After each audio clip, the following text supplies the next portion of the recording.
Eskom will probably forever be blamed for most of South Africa's electricity woes, even in future, when our grid starts collapsing again, because our government is doing nothing about procuring new supply, baseload capable supply into our grid. And in an article in My Broadband, it says that Eskom's municipal debt reaches 119 billion rand. And we know that many municipalities are not going to get money from government now because government says that they are being mismanaged. And in this case, Eskom is not getting paid by municipalities for the services that they have provided. Now, even when Eskom will forever be blamed for everything that happens, even when government started the collapse after the 1998 white paper, when it was said that we need to start building new capacity by 2002, and the Thabo Mbeki administration, when Eskom was still in its fairy tale honeymoon stage after winning the best global utility voted by the United States in the year 2000, that it would start running out of capacity from the year 2002 if we do not build new capacity then. And Mbeki said, we will start keeping the lights on campaign. In other words, we will not build new capacity. And later he apologized for this and said that they were wrong and Eskom was right. But the public do not get this narrative, do they? So Eskom will always be blamed. Eskom will even be blamed when people don't pay them, when municipalities don't pay them for the services that they render. And in this article in My Broadband, Eskom municipal debt reaches 119 billion. Eskom chairman Teto Nyati said the municipal arrears debt now owing the power utility had reached 119 billion. How do you run a utility that always in the past brought cheap electricity to the people of South Africa, which was its inherent purpose? It was not a for-profit institution.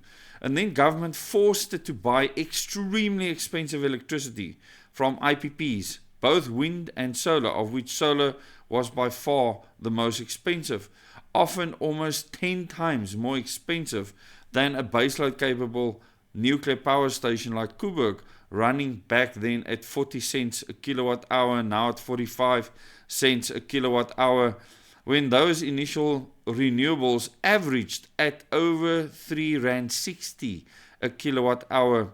You see, the public wasn't told this, and Eskom will forever remain the scapegoat because people aren't actually interested in the truth. They're also not interested in the science behind how our grid works. And why am I telling you this? Why am I telling you that Eskom is owed 119 billion rand? Because most of those municipalities probably got money from citizens that is not being paid to Eskom. Maybe they did not receive some of their money. Where did the money go? You can tell me in the comments what you think happened to the money in those municipalities. Through his endorsement, Ramaphosa formally approved a plan to establish a fully independent state-owned transmission system operator, entirely separate from Eskom, as if Eskom is the problem. Do you understand the narrative in the mainstream media here? Eskom is the scapegoat for everything government has done wrong.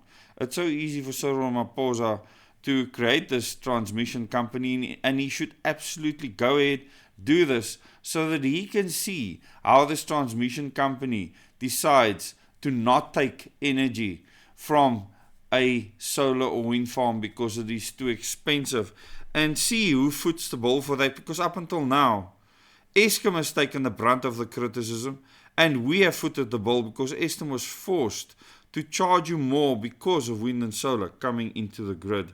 There's been a deep policy and ideological rift regarding how the unbundling of Eskom should proceed as part of a push to liberalize South Africa's electricity sector.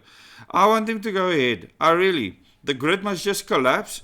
And, I made a video before where I said that we won't be a country anymore by 2040. I'm revising that down to 2035.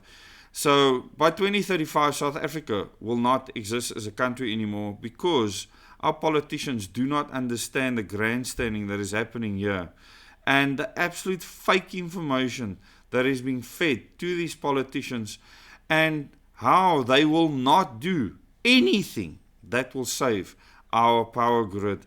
Tell me in the comments what you think. I will leave a link in the first comment below to this article, as well as one to a Facebook page where you can go and find the truth, the physics, the science behind power grids, and why our government will cease to exist and our country will cease to exist by 2035 if they continue like this and if you continue voting them into power.